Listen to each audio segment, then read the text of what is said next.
হালাল ব্যবসার ভিতরে আপনি হারাম ঝুট ঝামেলা মিক্স করে আপনি আড্ডা বসিয়ে গানের মজমা তৈরি করে সমালোচনার মজমা তৈরি করে 26 ইঞ্চি টিভি দিয়া ওই আল্লাহর কোরআনে বর্ণিত হালাল প্রতিষ্ঠানটিকে একজন মুমিনের ব্যবসা মুমিনের বসস্থান কেন্দ্রকে আপনি টিভি দিয়া ডেস্কসেট দিয়া আপনি বিভিন্ন রকমের আড্ডাখানা জমাইয়া ওটাকে শয়তানের আড্ডাখানা বানিয়ে দিয়েছেন, ঠিক না বেঠিক?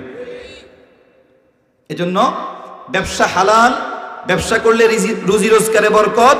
ব্যবসায়ীরা হবে আত-তুজ্জারুল সুদুকুল আমিন মা'আন নাবিয়্যিন ওয়াস সিদ্দীকিন ওয়াস শুহাদা ওয়াস সালিহিন। ব্যবসায়ীরা কিয়ামতের দিন নবীদের সাথে থাকবে, সিদ্দীকিনদের সাথে থাকবে, শহীদদের সাথে থাকবে।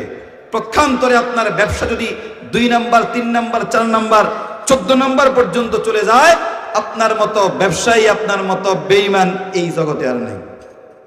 এখন আপনাদের কাছে অপশন, সঠিক সুন্দর ব্যবসা করে আল্লাহর নবীদের সাথে জান্নাতে যাবেন নাকি অসুন্দর ব্যবসা করে গানের মজমা তৈরি করে জাহান্নামে যাবেন।